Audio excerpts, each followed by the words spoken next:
Pour certains couples, le confinement a un effet apaisant sur la relation, alors que pour d'autres, c'est le contraire, il est plutôt source de tensions, de conflits et même de violence. Dans un couple, ne pas être d'accord, c'est normal et c'est même nécessaire. Le zéro conflit n'existe pas. Les désaccords sont bons quand ils nous engagent à trouver un consensus. Ils servent à faire évoluer notre relation. En réalité, il arrive souvent que nos désaccords conduisent soit au silence, on n'en parle pas, on met ça sous le tapis et puis ça devient un peu un tabou. Ou alors, nos désaccords conduisent au conflit. Alors habituellement, c'est facile de passer à autre chose. Pendant le confinement, c'est plus difficile parce qu'on est toute la journée ensemble. Donc les tensions peuvent s'installer, ou alors les non-dits, et ça pourrit vite le quotidien. Et laisser perdurer ces différences, ces tensions, c'est prendre le risque de fragiliser notre relation. Si on veut une relation harmonieuse et connectée, on n'a pas le choix. On doit faire face à ce qui nous oppose. Le défi, c'est de pouvoir le faire sereinement et que ce soit au service de notre connexion. Ça peut paraître difficile, mais c'est possible. Ce qui nous met en conflit dans le couple en général, ça concerne soit le quotidien, la répartition des tâches, l'équilibre de vie, l'éducation de nos enfants, soit les sujets qu'on pourrait dire délicats, c'est-à-dire l'argent, la belle famille, la religion, voilà. Et puis il y a aussi les vieux dossiers, ce qu'on a sur le cœur, nos manques de confiance, éventuellement des mensonges, des choses qu'on a dissimulées. Alors tous ces éléments et bien d'autres encore peuvent être source de tensions et créer entre nous des oppositions plus ou moins fortes, des conflits plus ou moins grands. Le conflit survient quand on se sent à l'étroit, quand on se sent enfermé, incompris, comme si on se sentait confiné dans notre relation. Le conflit nous dit que la relation, l'amour n'est pas un acquis, qu'il est toujours à réinventer. En général, le conflit vient quand nos attentes ou nos besoins ne sont pas satisfaits. Voilà, on se sent en insécurité, on peut se sentir incompris, ou alors on a l'impression de subir quelque chose de notre conjoint. Voilà. Et en fait, le conflit peut aussi survenir quand on se sent pas respecté, pas considéré ou pas suffisamment aimé. Donc le risque, c'est d'entrer dans un rapport de force. Lequel de nouveau va s'imposer, lequel va gagner, lequel va céder, lequel va crier le plus fort. Et du coup, facilement, il y en a un qui devient bourreau et l'autre qui va se mettre en victime. Voilà, ça va être le méchant et le gentil. Alors en général, il y en a un qui provoque et l'autre qui fuit. Il y en a un qui maximise et l'autre qui minimise. Et les rôles s'inversent en fonction en fonction des sujets. Ce sont des attitudes défensives qui reposent plus sur la survie, sur la sécurité, que sur la raison. Avec les conflits, les non-dits, on peut se sentir très seul dans le couple. D'une part parce que ça nous révèle que notre conjoint ne veut pas combler tout ce qu'on voudrait qu'il comble. Et puis aussi parce que ça nous déconnecte l'un de l'autre et du coup la relation devient insatisfaisante. Pour gérer les conflits, il faut changer de point de vue. En fait, on est différents l'un et l'autre. C'était l'objet de l'épisode 3. Donc il n'y en a pas un qui a raison et l'autre qui a tort. En fait, c'est surtout qu'on a chacun des manières d'appréhender, de vivre et de ressentir les situations qui sont propres à chacun de nous. Alors, notre conjoint n'est pas responsable de nos ressentis.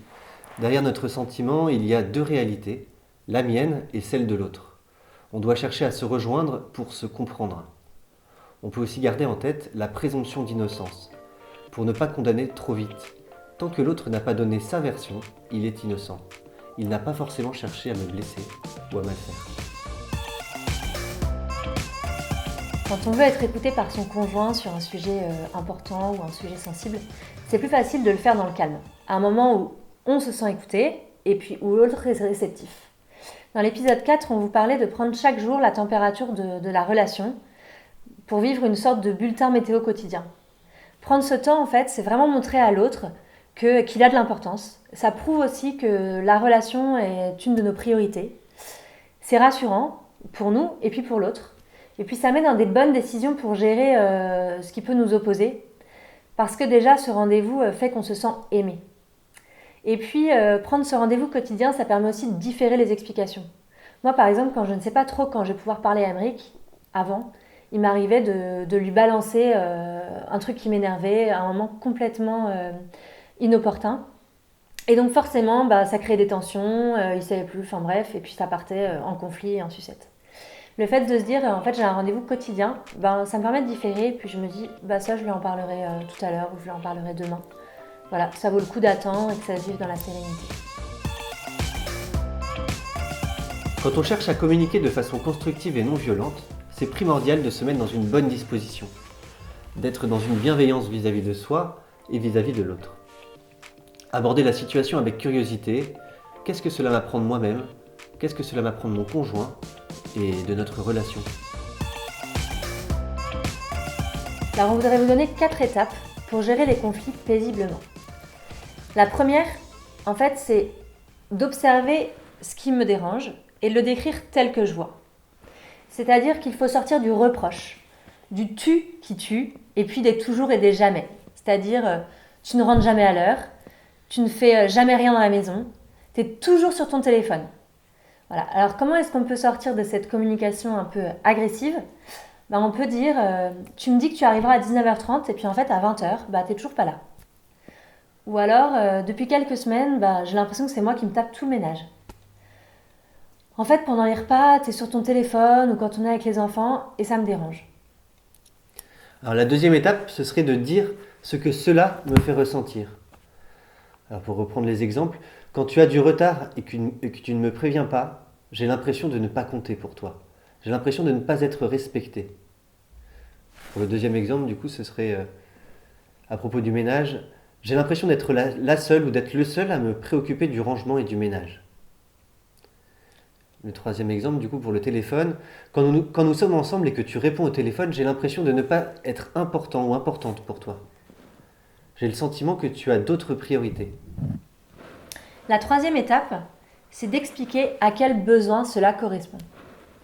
En fait, quand tu es en retard et que tu ne me préviens pas, ça vient me montrer que j'ai besoin de reconnaissance et de considération. Quand j'ai le sentiment de faire tout le ménage, en fait, j'ai besoin d'aide. Voilà, je me sens débordée. Quand tu es sur ton téléphone, ça me révèle que j'ai besoin d'attention, j'ai besoin qu'on vive des moments de qualité, j'ai besoin qu'on se sente connecté. Une autre étape serait de faire une demande en relation avec ce besoin dont j'attends qu'il soit satisfait. Cette demande doit être concrète, précise, elle doit être réaliste. Donc on est dans la logique du petit pas. Donc forcément on ne changera pas le monde en un jour, donc placer des petits pas c'est toujours mieux.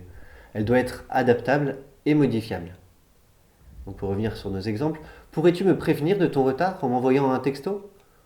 Ou alors par rapport au ménage, comment peut-on s'arranger pour que les tâches soient mieux réparties ? Est-ce qu'on peut prendre des moments sans téléphone ? C'est une demande et c'est surtout pas une exigence. On le demande à l'autre comme un service. Il est libre de le faire ou non, et de le faire à sa façon et de l'adapter. Du coup, on vous rappelle 4 étapes.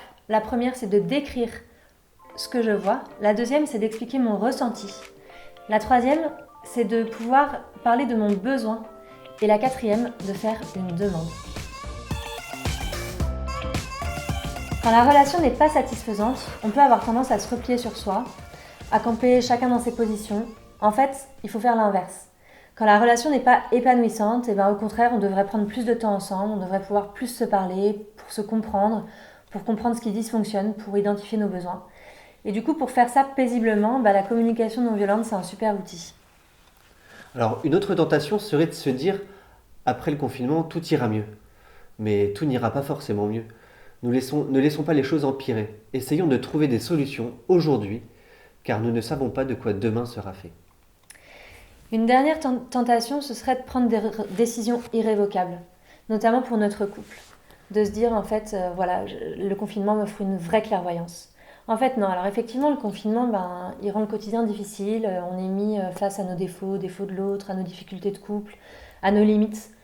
Alors oui, on prend conscience de certaines choses, mais il ne faut pas oublier qu'en fait, on est dans un contexte qui est pas réel, qui n'est pas idéal, qu'on n'est ni l'un ni l'autre en pleine possession de nos moyens, en pleine possession de nos possibilités, de nos capacités. Voilà. Alors pour finir, on vous propose un temps de prière. Vous pouvez vous y associer ou pas. Faire au mieux, faire comme vous le sentez pour vous. Jésus, nous te confions notre couple, tout ce qui nous unit et aussi tout ce qui nous éloigne l'un de l'autre.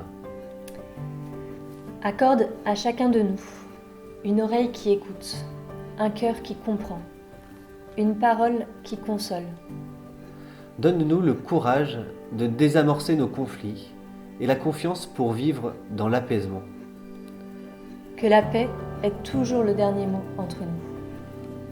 Amen. Amen.